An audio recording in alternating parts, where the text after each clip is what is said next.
No vídeo de hoje eu vou te contar por que a reciclagem do plástico é, na prática, uma grande farsa. Seja sincero comigo, você procura aquelas lixeiras amarelas, azuis, verdes quando vai jogar lixo fora? Já te olharam torto porque você jogou uma garrafinha de plástico no lixo comum? Será que essas medidas simples fazem diferença? O buraco é bem mais embaixo e hoje eu vou te mostrar por que a reciclagem não é nem de longe a solução mágica que te venderam. E vou te mostrar também o que realmente pode fazer diferença diante da crise global do plástico. Esses também eram os questionamentos do Lucrécio, que nunca foi o cara mais ecológico do mundo. Mas um dia, um simples potinho de iogurte na empresa deu uma polêmica tão grande que fez ele ir atrás dos fatos. Lucrécio trabalha no escritório com uma colega que é o espírito da reciclagem em pessoa. Toda vez que ele joga alguma coisa fora, ela fiscaliza. Essa tampinha é reciclável, tá? Tem que lavar antes, viu? Ah não, esse plástico tem resíduo de comida, não pode jogar fora aí. Quem aí se identifica? No início, o Lucrécio ria por dentro, mas um dia ele perdeu a paciência. Ele estava com pressa para uma reunião. Jogou um potinho de iogurte direto no lixo, sem lavar, e ouviu: "Você sujou o lixo com comida, agora não dá para reciclar."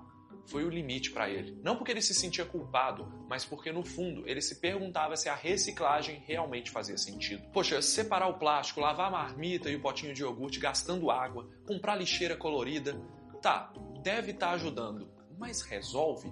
Ou é só para aliviar a consciência? Foi aí que ele decidiu investigar. E o que o Lucrécio descobriu vai nos mostrar que o problema da reciclagem do plástico é um pouco mais complexo do que parece. Em 1990, mais ou menos quando eu nasci, o consumo global de plástico era de 150 milhões de toneladas por ano. Em 2020, esse número já passa dos 460 milhões, com previsão de atingir 1 bilhão de toneladas em 2050. É muito plástico, e isso não é à toa.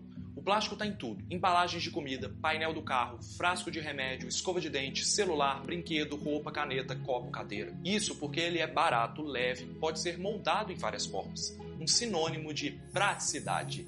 Só que todo esse sucesso tem um preço. Infelizmente, uma das maiores vantagens do plástico é também o seu principal defeito. Ele foi projetado para durar. Ao contrário do papel, madeira ou resto de alimentos, que se decompõem naturalmente, o plástico não apodrece e não é degradado facilmente por bactérias ou fungos. Ele resiste. Uma sacola plástica usada por 10 minutos pode permanecer por mais de 400 anos no ambiente. Lucrécio sempre achou que isso era papinho de ambientalista, mas ficou chocado quando descobriu as ilhas de plástico. Simplesmente uma concentração gigantesca de plástico que se acumulou em uma região do oceano. A mais famosa, a Grande Mancha de Lixo do Pacífico, já tem mais que o dobro do tamanho da França. E o problema não é só o lixo. Apesar de ser visível, a maior parte dessas ilhas de plástico são formadas por partículas microscópicas que acabam virando comida de micro-organismos e peixes. Ou seja, como se não bastasse as garrafas e sacolas boiando pelo oceano, o plástico está entrando na base da cadeia alimentar marinha e chegando até nós pelo prato. Mas não é só assim que ele chega até você. Quando o plástico do ambiente finalmente começa a se quebrar, ele não desaparece por completo. Os pedaços grandes se fragmentam em partículas cada vez menores, até se tornarem microscópicas e 70 vezes mais finas que um fio de cabelo. Os microplásticos, como são chamados esses fragmentos, são pequenos o suficiente para escapar de sistemas de filtragem de água. Eles atravessam as membranas das células e se infiltram no organismo. Estudos já encontraram microplástico no sangue humano,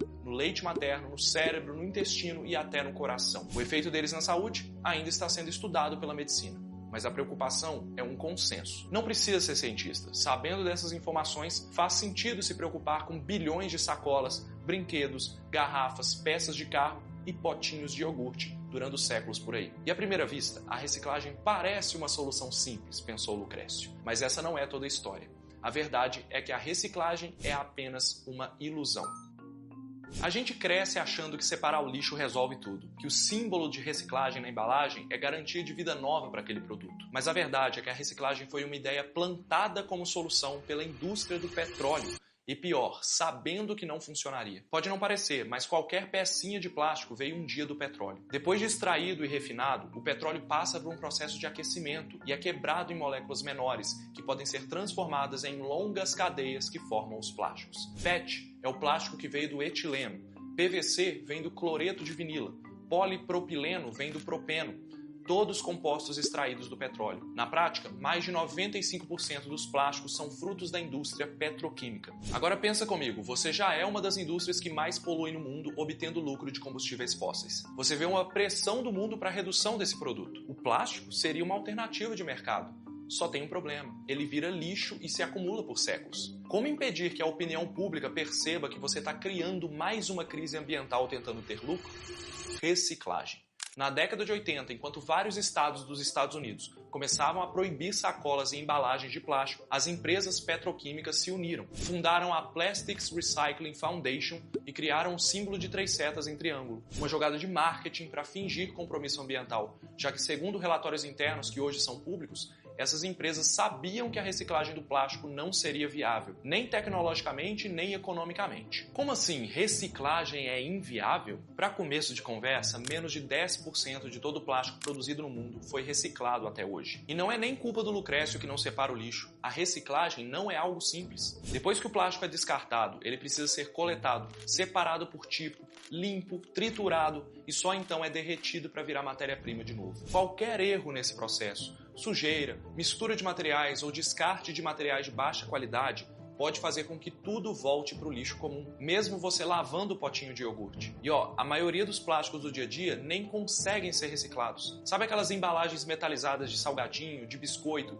ou até o plástico que vem em embalagens com a marca do produto impressa? Pois é, esses plásticos flexíveis, como são chamados, representam cerca de 40% de tudo que é fabricado, mas são bem difíceis de reciclar porque misturam materiais diferentes ali no meio. Alumínio, tinta, fita adesiva, materiais que não se separam facilmente do plástico. Outros chegam sujos, com restos de alimento, o que contamina o material inteiro. Mesmo quando o plástico consegue ser reciclado, isso só acontece 1 ou 2 vezes, diferente do vidro ou do alumínio, que podem ser reciclados infinitamente. Essa diferença acontece porque o processo de reciclagem tritura, quebra as cadeias do plástico e elas nunca mais voltam a ser tão resistentes quanto eram. O resultado é um plástico reciclado mais fraco que o original, que não pode ser usado em tudo e que no fim acaba descartado do mesmo jeito. E pessoal, reciclar não é inofensivo. Consome energia, gasta água e pode gerar resíduos tóxicos, substâncias que estavam nos plásticos e que agora são despejadas no ambiente. Sem contar que separar, lavar, transportar e processar esse material custa caro. Muitas vezes mais caro, inclusive, do que produzir plástico novo direto do petróleo. A culpa não é sua, Lucrécio.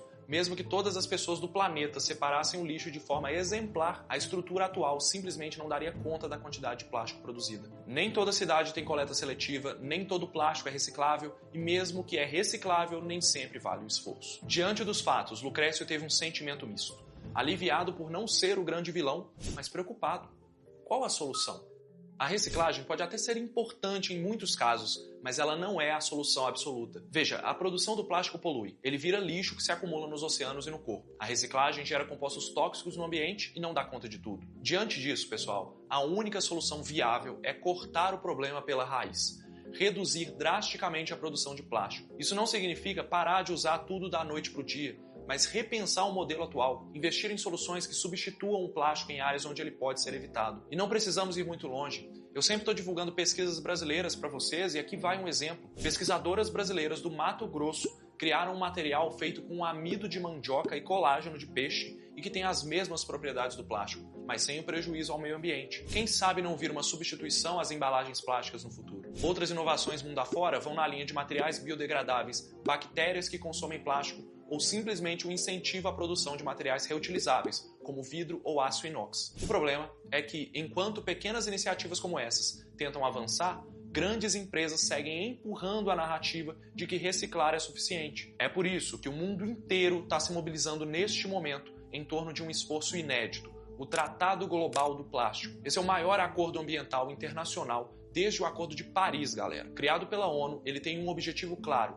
criar regras obrigatórias para que os países enfrentem o problema do plástico de verdade. Não é um compromisso simbólico, é um tratado com força legal que pretende mudar a forma como o mundo lida com o plástico, desde o momento em que ele é produzido até o descarte. São 175 países negociando hoje, juntos, e a previsão é que o tratado entre em vigor já em 2025. A missão é reduzir a produção do plástico, eliminar produtos desnecessários e embalagens exageradas e exigir que os produtos sejam criados com menos impacto ambiental. Além disso, o tratado também quer eliminar compostos tóxicos e criar fundos para ajudar os países que mais sofrem com o lixo plástico. Só que esse tratado enfrenta resistência. Países com grandes indústrias petroquímicas, como Estados Unidos e Arábia Saudita, tentam barrar medidas que limitem a produção do plástico. É importante que não apenas se estimule a redução, mas que o tratado imponha limites para a produção. A boa notícia? Ainda dá tempo de influenciar o resultado. E a má?